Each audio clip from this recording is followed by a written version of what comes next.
Thank you for plugging into this Family Life News podcast, streaming issues-driven, family-focused news.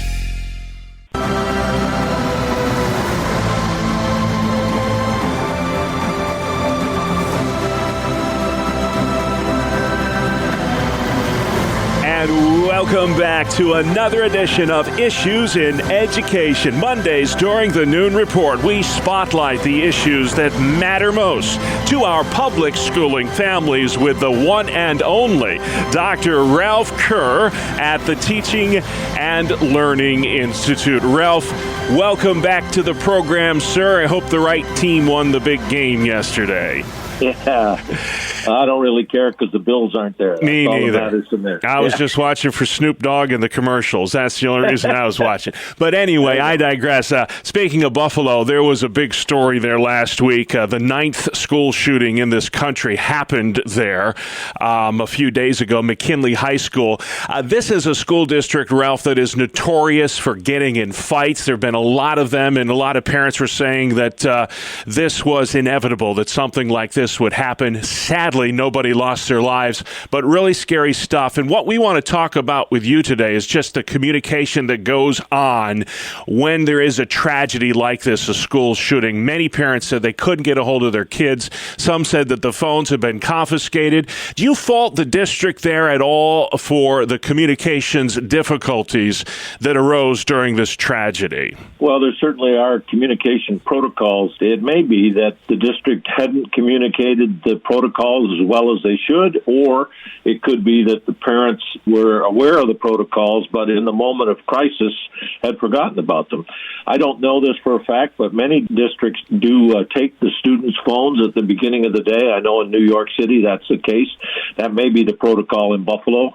So to say that they were confiscated has a negative tone, which may be that they were, in fact, that's just their normal standard procedure. But the district also has protocols. For instance, when something like this happens, there's an automatic call for lockdown to keep everybody safe. And the next step is a shelter in place. And I think the district, at the time, was unsure who the shooter or stabber was and whether they could even, have gone into the building or if they were in the surrounding area.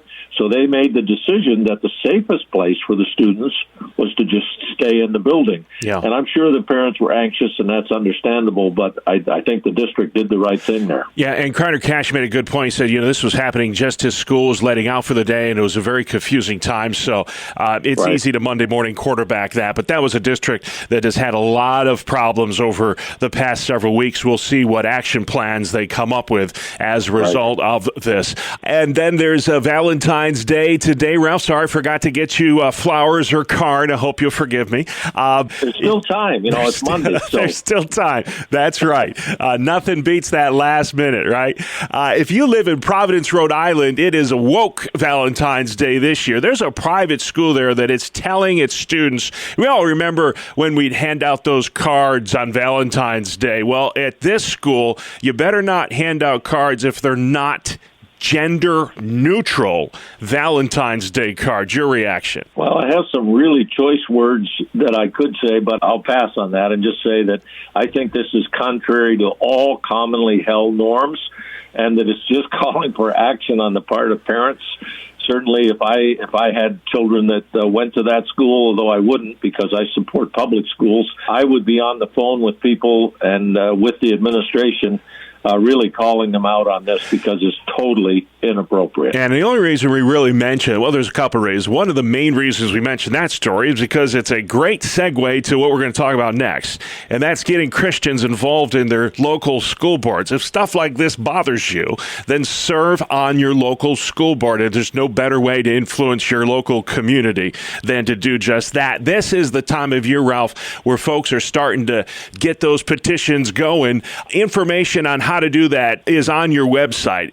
And there's a couple videos, I understand, that you've produced that will help answer some questions? Yeah, for a long time we've had some information on there which people can read, but we've just recently added some videos that are broken into short segments, the various topics about running for your local school board. And we'd encourage people to just go to our website, which is whyrun, whyrun.org and check out the new videos, including you, Bob. All right.